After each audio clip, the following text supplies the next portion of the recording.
Allez, Bezrat Hashem, on continue le shiur de la semaine dernière, donc du 3e chapitre. C'est offert par Yaakov Mordechai pour l'élévation de l'âme de Jean-Pierre Koubinessim ben Avraham Zal et l'élévation de l'âme de Jacques Yitzhak et Marie-Louise Mimran. Zichronam Livracha. Allez, on avait parlé donc la semaine dernière au Hashem, on a commencé à toucher au Inyan des Sphirot, on a parlé des Imaot, on a parlé des Kfulot. Alors on avait expliqué sur le Inyan des Kfulot pourquoi les Midot elles s'appellent les Kfulot, les...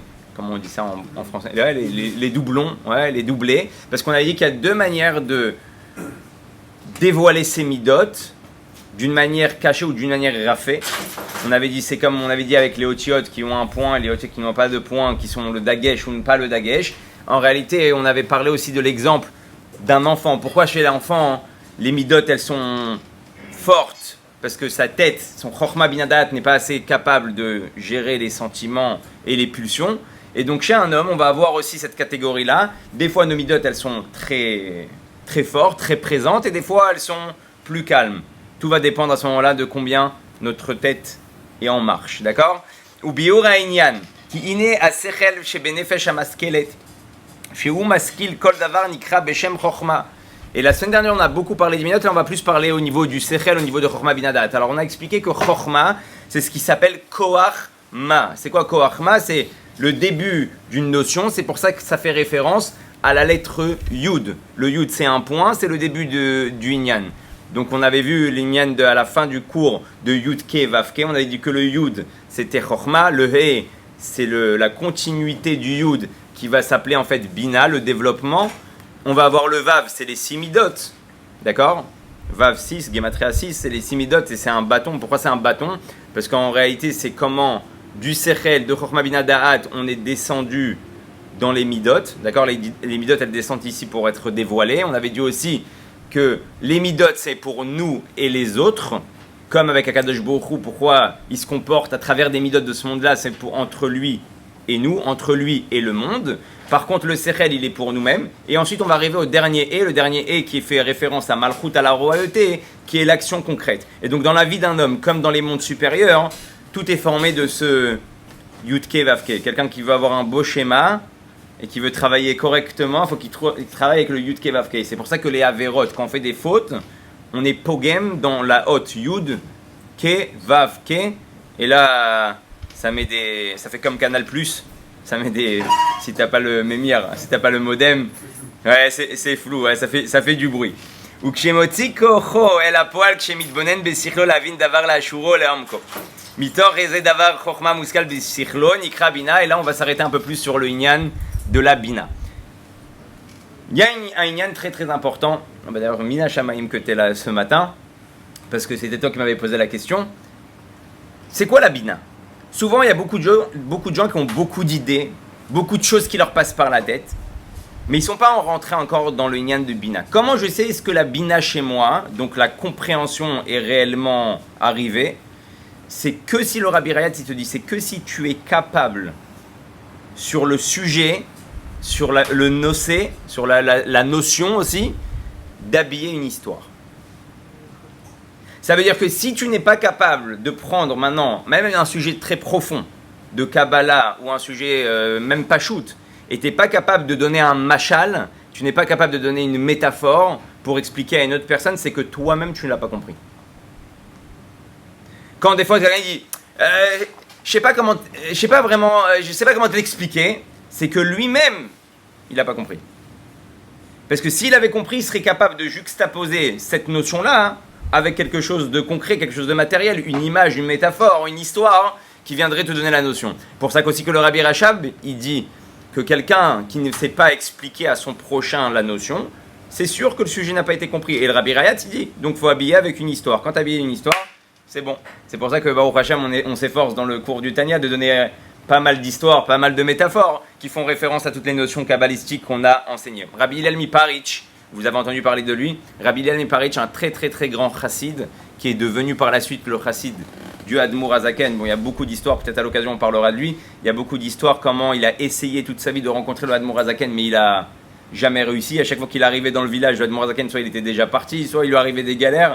Et en fin de compte, il n'a pas réussi à le voir, mais c'est quand même devenu un grand chassid. On le considérait comme un petit rabbi. Il avait carrément des ma'amarim, des allocutions de lui-même qui faisaient par rapport au chassidim.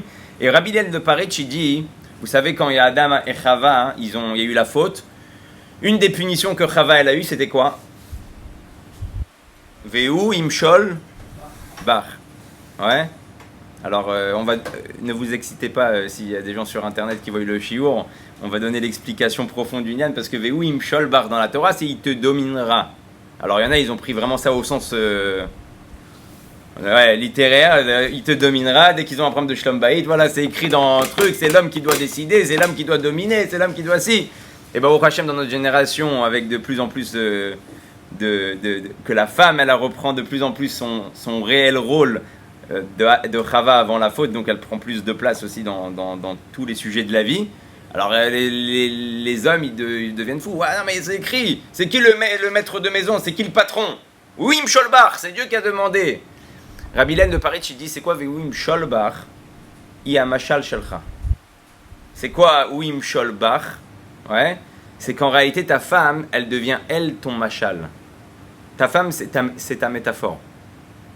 Comme on avait dit la semaine dernière, avec le yud et le e, la femme fait dévoiler, fait développer ce qu'il y a à l'intérieur de l'homme. C'est pour ça qu'on a dit aussi qu'une femme, c'est quoi la femme vertueuse, pardon, pas vertigineuse, mais la femme vertueuse, c'est celle qui fait, car il y a écrit comme ça, Retson Ba'ala. Celle qui fait ça aussi, on l'a pris au sens littéral. C'est qui la femme vertueuse? C'est celle qui fait la volonté de son mari. Ouais. Le rabbi explique que le nyan elle fait la volonté de son mari, en fait. Iosa Retson Baala, c'est pas Iosa Retson Baala dans le sens elle fait la volonté de son mari. Imegala Retson Baala. La femme vertueuse, c'est la femme qui a la capacité et le potentiel de pouvoir dévoiler chez le mari sa vraie volonté. Sa vraie volonté qui est en réalité d'être attaché à Dieu, de faire Torah, de faire mitzvot, d'aller écouter un shiur. C'est sa vraie volonté. Il a des clipotes, il a du mal, il a des difficultés, il a des obstacles. Mais si c'est une femme vertueuse, elle a la capacité de dire à son mari, hey, va au shiur. Hey, c'est là-bas que tu te sens bien. On est dans le cas contraire aussi. On avait dit que des fois l'homme il met la faute sur la femme, qu'à cause d'elle il n'arrive pas à avancer. Mais en fait elle fait que dévoiler tes propres volontés et tes propres désirs. Donc quand elle te pousse pas à aller à la synagogue, c'est qu'elle sait que tu veux pas réellement aller à la synagogue. Ou quand tu vas à la synagogue, c'est juste pour t'esquiver de la maison. D'accord? Donc la femme vertueuse, elle a cette force-là de dévoiler la puissance du mari qui est cachée à l'intérieur de lui. Et on avait dit Ve'em avaem amolidot ava tachem ve'irato ou pachado. Et donc ce Abba ve'ima, donc ce papa et ce maman, ce Chochma ve'set bina-là va dévoiler chez toi la crainte de Dieu déjà dans une première étape. Il y a écrit là-bas irato ou pachado. C'est quoi la différence entre ira en hébreu et le pachad? La crainte et la peur. La crainte, la ira, c'est quelque chose de loin. Le pachad, c'est quelque chose de proche. D'accord? Par exemple, on nous annonce qu'il va y avoir une guerre. Alors, on s'imagine, on a la ira, on a la crainte de la guerre. On craint la guerre, on ne sait pas ce qui va se passer, on s'imagine toutes sortes de choses. Mais à ce moment-là, on n'a pas peur. Par contre, quand la azaka, quand l'alarme, elle retentit, là, ce qui naît à l'intérieur de toi, c'est la troucha de la peur. Donc, dans la première étape, un homme qui va regarder et contempler la grandeur de Dieu, il va créer chez lui une ira, une crainte, qui va se transformer par la suite, s'il développe ce inyan-là, en pachad. Alors, on va voir c'est quoi le pachad, on va voir c'est quoi la ira dans la chassidut, parce que c'est extraordinaire, comment c'est différent de toutes les notions qu'on aurait pu apprendre jusqu'à présent. Qui a sechel chez ben nefesh amaskelet shemit bonen ou ma'amik me'od begdulat Hashem. Pourquoi on a une tête? On a une tête pour réfléchir. Pourquoi Dieu nous a donné la capacité d'avoir Chochma, Bina et Da'at? Vous savez que quand Adam Arishon il a été créé, à Dieu il a demandé aux anges, donnez-moi les noms de toute la création. Et les anges ils ont regardé la création, ils étaient incapables de donner des noms. Il y a écrit comme ça que Hachem il est parti voir Adam, et il lui a dit, donne-moi les noms. Et les malachim ils ont dit, Mativ Briazo, Chochmato Meruba Mishelachem. Sa chokhma, Adam Arishon, elle est beaucoup plus grande que votre chokhma. Et la preuve, regardez, il va demander à Adam Arishon, comment tu vois là cet animal-là, comment tu l'appelles? Il va l'appeler par exemple le shor. Naeli likrolo shor. Je pense qu'il s'appelle Shor, je pense que ça s'appelle un arbre, je pense que ça s'appelle un oiseau, je pense que ça s'appelle un aigle. Il a commencé à donner des noms à toute la création du monde. Comment Adam Arishon il est arrivé à donner des noms à toute la création du monde? Parce qu'il y a écrit que Dieu il a créé le monde Be'asara Mahamarot, avec les 10 paroles créatrices. Dans ces 10 paroles créatrices, on va retrouver toutes les lettres de l'alphabet en ivrite, en hébreu. Et Dieu, en fait, c'est comme... bon, je ne sais pas si à l'époque vous avez eu l'occasion, vous n'étiez pas encore religieux, ou vous avez fait tchouva, ou vous êtes né religieux. Il y avait un film qu'ils avaient fait qui était inspiré justement de la Kabbalah, c'était le film Matrix. Ouais. Dans ce film-là, il y avait des lettres. C'est des lettres qui formaient en fait une image. C'est comme dans le code Internet. Ouais. Aujourd'hui, derrière une page HTML, tu as des codes et hop, toi, tu vois des images. En réalité, le monde il a été créé avec la parole créatrice, la parole de Dieu, donc avec des lettres. Ces lettres-là que nous, on n'arrive pas à voir, on n'arrive pas à percevoir, c'est les lettres que Adam Arishon pouvait voir. Et donc, quand il voyait un shor, il voyait un taureau, il voyait que sa vitalité, il la puise du shin, il la puise du vav, il la puise du resh. On ne va pas rentrer dans le monde des lettres aujourd'hui parce que sinon, il nous faut pas mal d'heures de chiour. Mais chaque lettre, en réalité, elle va avoir un dévoilement divin dans le monde. Comment Dieu se dévoile à travers cette lettre dans ce monde-là. Et donc, quand il voyait la création du monde, il pouvait voir à travers les animaux. Comme il voyait les paroles créatrices, il pouvait voir qu'est-ce qui forme cet animal-là. Quelle lettre il forme cet animal-là. Comme je reviens au yann du film, donc c'est des lettres qui forment des choses, des combinaisons de lettres qui forment des choses et qui font des images et qui nous font voir un monde. Et en réalité, les vrais tzadikim, les grands tzadikim, ils sont capables de voir ces lettres. C'est pour ça que le Admor Hazaken, à la fin de sa vie, il va témoigner. Une fois, il va regarder le plafond, il va regarder une poutre, et il va dire à son fils, je ne vois plus la poutre. Je vois que les lettres qui font vivre la poutre, qui font vivre ce toit-là, qui font vivre le plafond. C'est-à-dire qu'il voyait la matrice. Hein. il voyait exactement, hein. Il voyait la Elokout, il voyait le dévoilement de Dieu dans ce monde-là. Et donc, quelqu'un qui est capable de comprendre ça, il est capable de tout comprendre et il a les plans, en fait, il a les plans en Metachnet. C'est comme un programmateur, il a les plans de ce monde-là. Hein? Comme aussi Nachon, comme aussi Betzalel. Maintenant, il y a une yann qui est très important à savoir. C'est quoi cette Nekuda-là? Cette Nekuda-là que Dieu, et ça c'est maintenant on va commencer à comprendre la grandeur de Dieu, parce que Dieu il nous a dit maintenant t'es un Chokhmah, maintenant t'es Bina, donc penser à Dieu, réfléchir sur Dieu, la puissance de Dieu. Le monde en réalité, il y a écrit Mechadesh betuvo bechol yom tamid maaseh bereshit. Il refait tous les jours ce qui s'appelle maaseh bereshit, la création du monde. En réalité, la Kabbalah elle explique que Dieu il crée pas le monde tous les jours. Il crée le monde, Yudke Vavke Milachon Hove, ouais aussi. Il est Mehavé Taolam comme Kol Rega, il fait vivre le monde au présent chaque instant. Ça veut dire quoi? Déjà, c'est une très bonne nouvelle, c'est-à-dire qu'à chaque instant on peut faire tchouva. Parce que si tu dis Maaseh Bereshit, c'est maintenant, à la seconde même on est en train de parler, c'est déjà une nouvelle seconde, c'est déjà un nouveau monde. C'est déjà une nouvelle création. Donc à n'importe quel moment, hein, on peut décider de changer sa vie. Le monde est recréé à chaque moment. C'est-à-dire quoi? Le monde il est recréé à chaque instant. Et ça, c'est une perception très puissante. Il y a écrit comme ça qu'en réalité, la nature du monde est de ne pas exister. La preuve, c'est qu'il n'existait pas. Ouais. Donc, en fait, le monde, on sait très bien qu'il est venu du mi'ahin leyesh. Il est venu du néant à l'existant. Maintenant, si je vous donne un machal pour qu'on puisse comprendre, là, on va donner un machal, comme ça c'est la preuve qu'on aura compris le sujet. Si je vous donne un machal, par exemple, de l'avion. L'avion, la nature de l'avion, on sait que c'est de la ferraille, c'est du barzel, c'est toutes sortes de chomarim qui, à la base, ne sont pas censés voler. Ils sont censés rester à terre. Maintenant, pour faire voler toute cette ferraille-là, tout ce poids-là, j'ai besoin de quoi? De mettre des réacteurs, des moteurs. Ces moteurs-là, tant que ça tourne, l'avion, il vole. Si maintenant j'enlève les réacteurs, l'avion, il revient à sa nature. Il revient où il est censé être, par terre.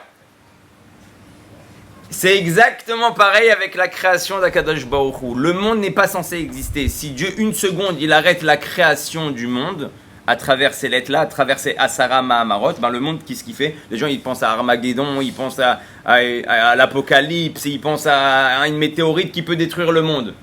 Dieu, il n'a pas besoin de faire ni un grand soleil, ni une grande pierre qui va venir, ni un tsunami. Tous les films, là, on voit, ils mettent des tsunamis, des trucs, ça y est, la fin du monde, l'Apocalypse. Dieu, il n'a pas besoin de ça.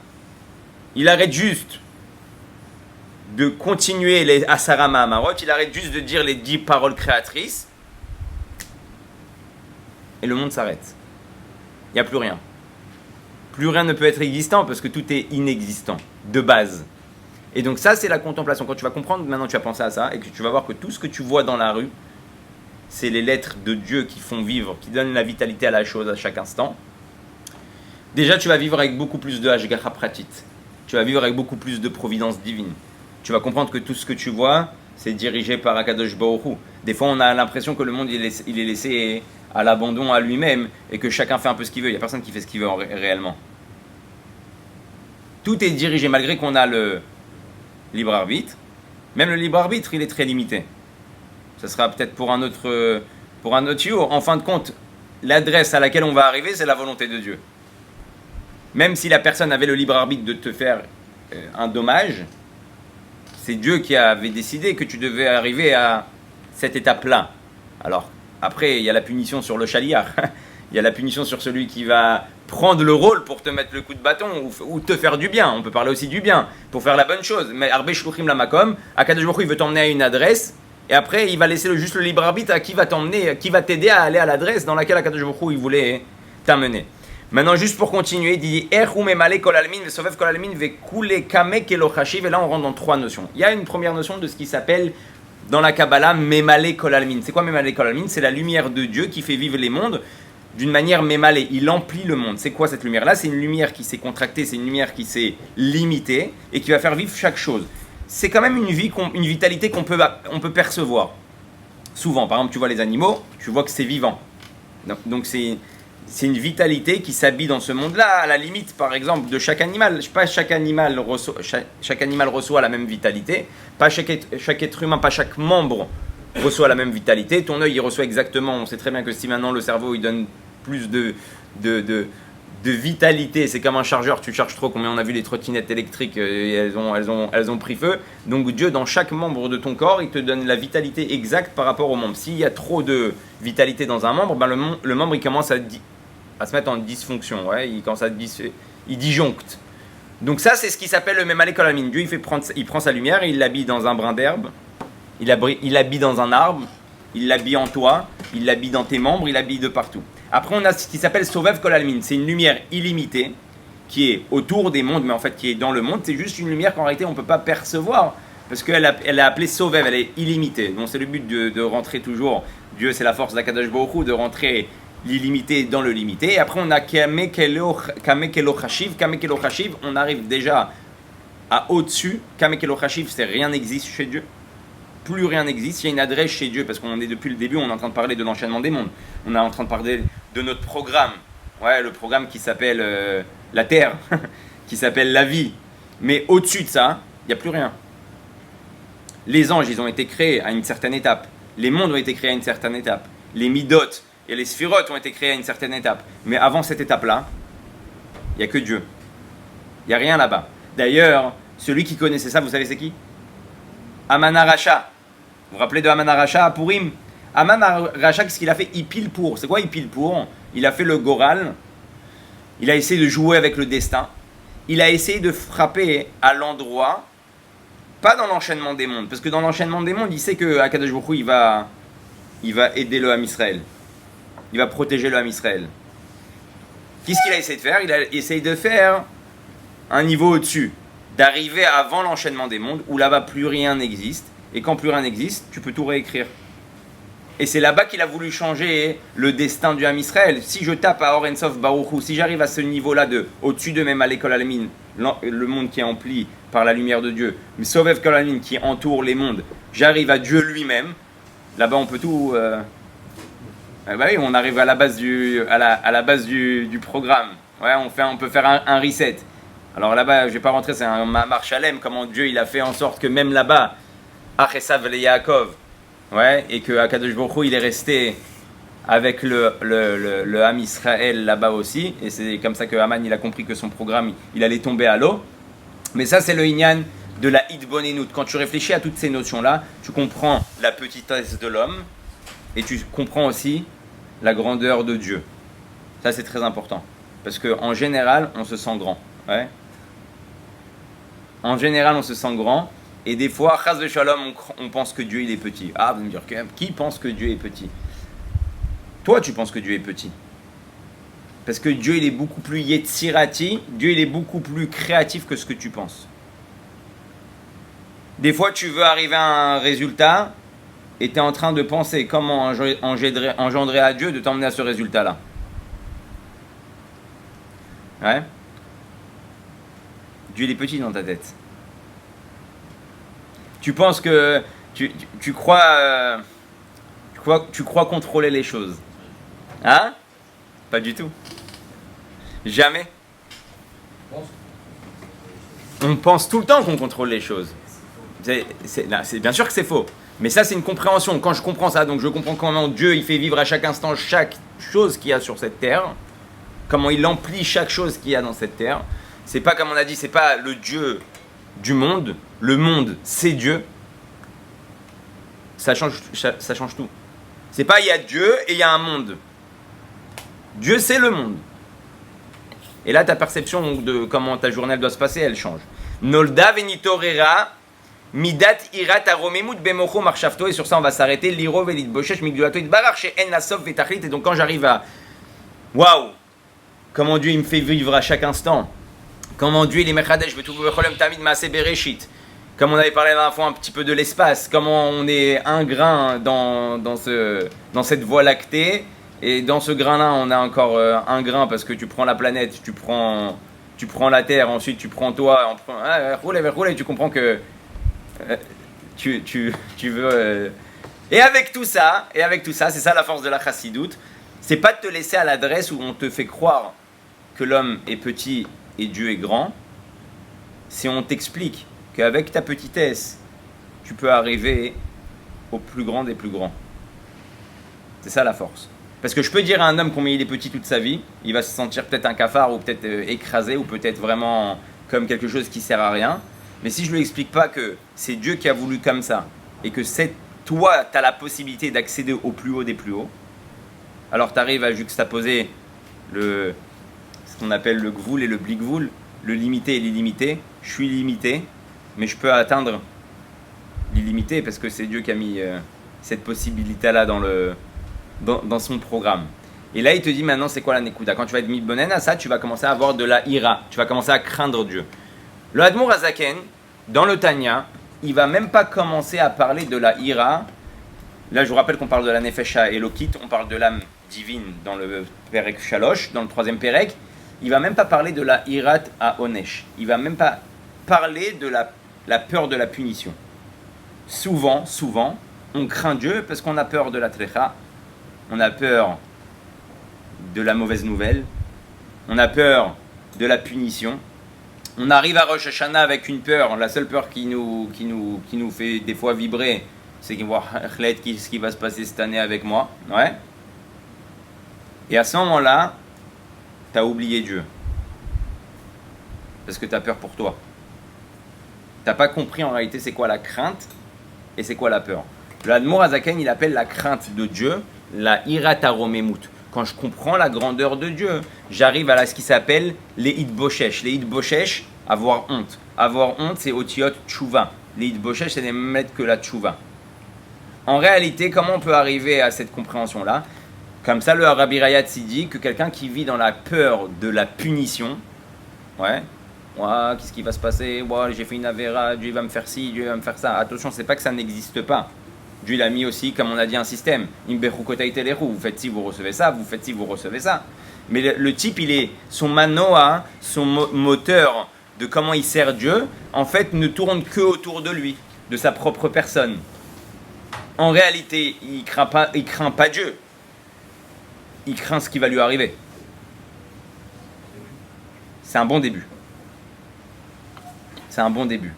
Le seul souci, c'est que des fois, on reste à cette adresse-là jusqu'à 120 ans. Des fois, un homme, toute sa vie, va servir Dieu pour une raison. C'est qu'il sait que 1 plus 1 fait 2, ouais, que 2 plus 2 fait 4, et ça va devenir le comptable. Ça va devenir un comptable dans son service de Dieu. Je fais pas d'avérote parce que j'ai pas envie d'avoir de galère, et je fais des mitzvot parce que j'ai envie d'avoir des bonnes choses. Ça existe, mais c'est pas ça ton moteur. C'est pas ça qui doit faire que tu fais la volonté ou que tu ne fais pas la volonté. Il va appeler le Inyan Yirat Aboshesh. La Bosheshut, c'est quoi? Le Rabbi va donner un machal extraordinaire et ça s'est ramené au nom de Rabbi Yochanan ben Zakkai. Est-ce que vous vous rappelez qu'à la fin de sa vie, Rabbi Yochanan ben Zakkai, il a rentré tous ses élèves. Ils lui ont dit Rebbe, donne-nous une dernière phrase avant de partir de ce monde-là. C'était quoi la phrase? Yemora Shamayim Alechem, Kemorat Basar Vadam. Eux, ils s'attendaient à un chidouche de ouf, ouais, et il leur dit je vous souhaite d'avoir peur de Dieu comme vous avez peur de l'homme. Les Talmidim, ils regardent leur rabbi, ouais, et bon, c'est logique, quoi, il n'y a rien de... bon, à la limite, c'est même pas logique, c'est même rabaissant de dire j'ai peur de Dieu comme j'ai peur de l'homme. Il dit Vehi mora shamim alechem kemorat basar vadam. Et le rabbi ramène ça par rapport à un machal extraordinaire. Imagine-toi que chez toi habiterait, où on t'appelle Lionel et on te dit c'est qui donne-moi un nom d'un tzaddik que tu kiffes, que tu aimes. Hein? David Ameller. Ouais. T'es fan de David Ameller? Ouais. Imagine-toi que Lionel, on te dit ce Shabbat, il y a David Ameller chez toi. Ouais. D'accord? Il dit chez toi. Toi, tu voulais dire quoi? Baba Salé. Baba Salé, il est chez toi à la maison. Waouh. Comment t'es mitragesh? Comment t'es mitragesh? Bah, tu prépares tout, verroulé, quand t'entends la sonnette, tu ouvres la porte, t'as envie de tomber par terre. Et tu fais kavod et tu lui mets sa place. Imagine-toi maintenant t'es à table et ta femme elle t'énerve. Elle a oublié d'emmener l'eau. Ou d'emmener la bouteille de vin. Et ça te contrarie. Tu restes contrarié ou tu te calmes? C'est David Ameller ou Baba Salé? Ou la Ravi, hein? Chérie, tu peux s'il te plaît...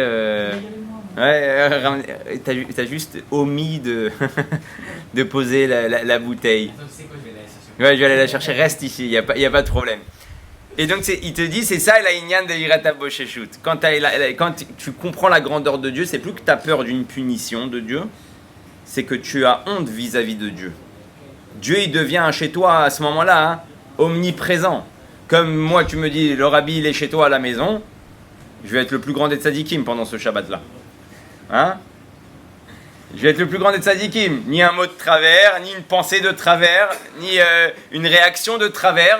Je vais vérifier mes faits et gestes parce que je sais que devant moi, il y a ce tzaddik-là et que j'ai honte.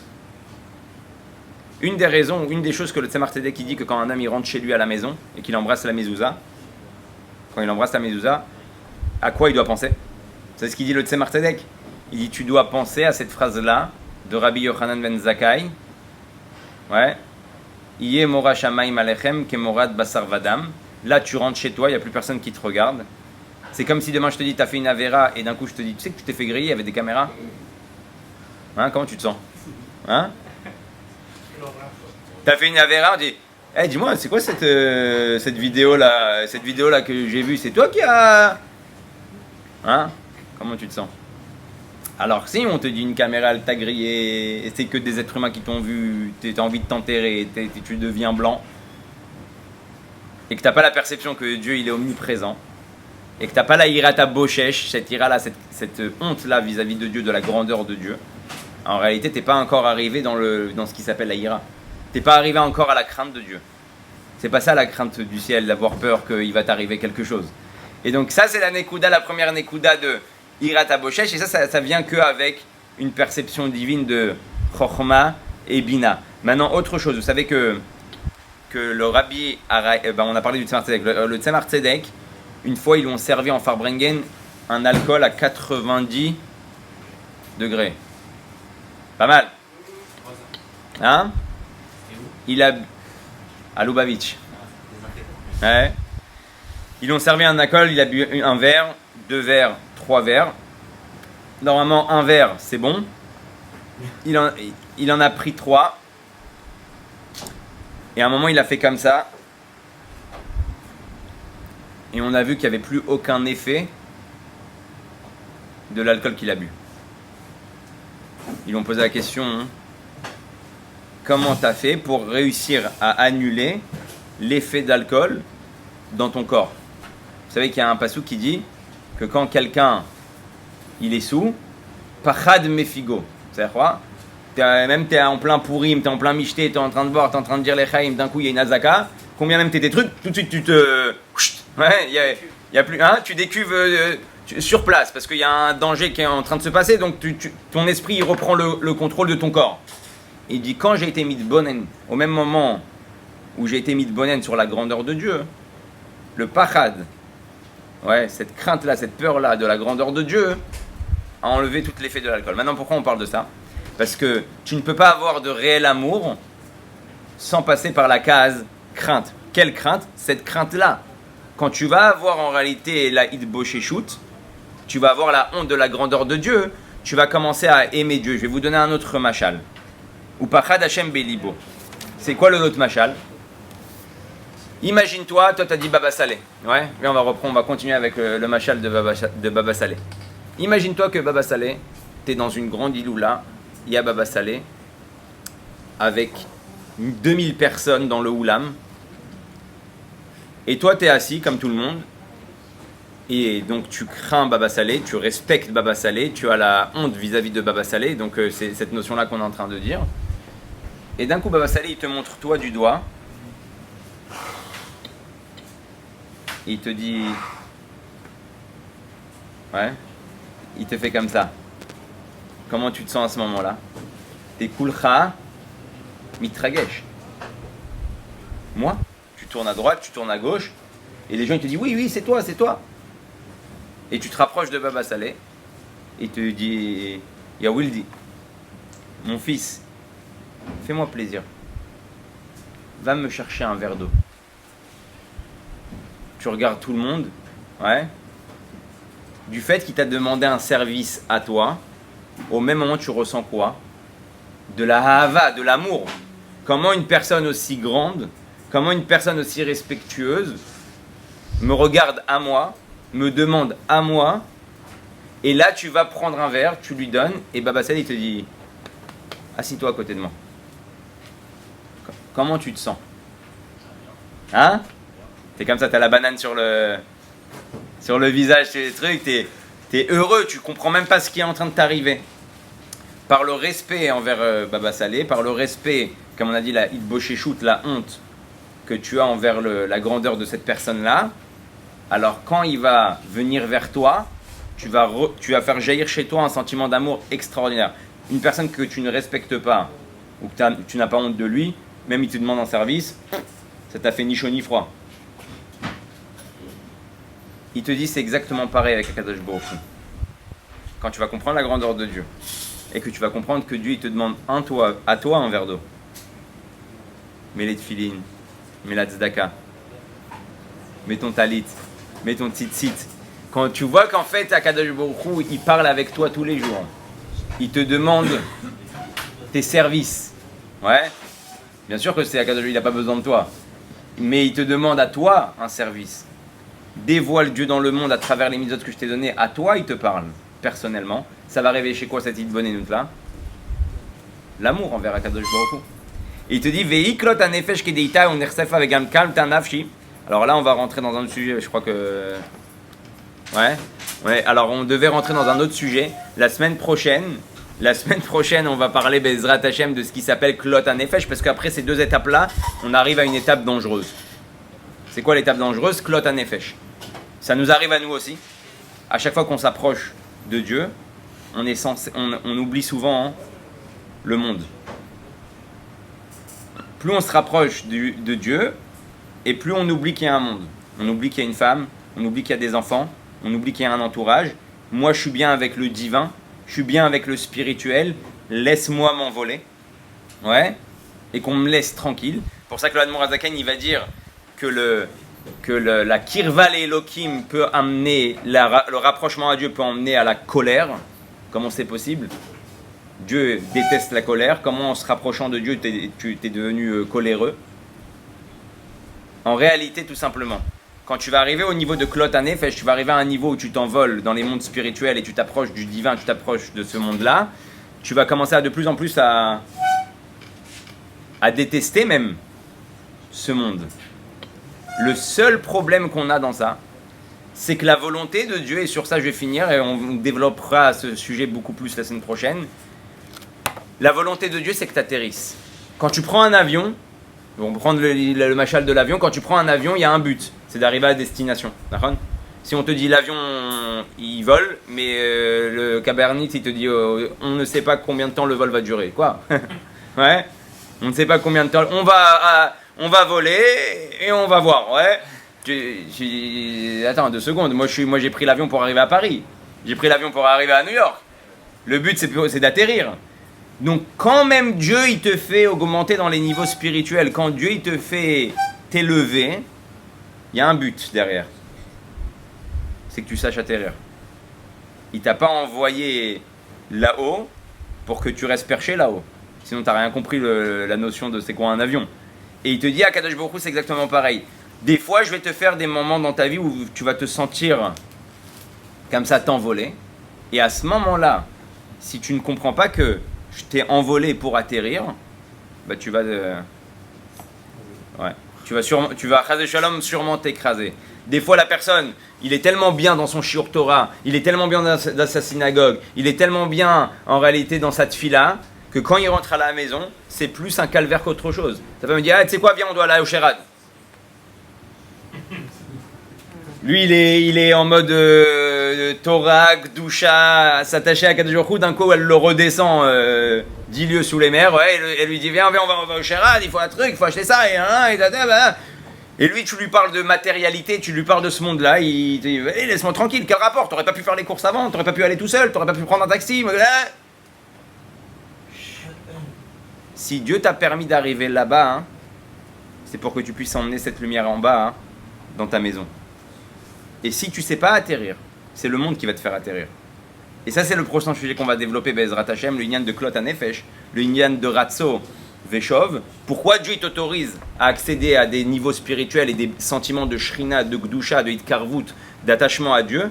C'est juste pour pouvoir ramener ça, hein, à ta femme, tes enfants et à ton entourage. Si tu prends une lumière que pour ta propre lumière, tu n'as pas compris c'était quoi la volonté de Dieu.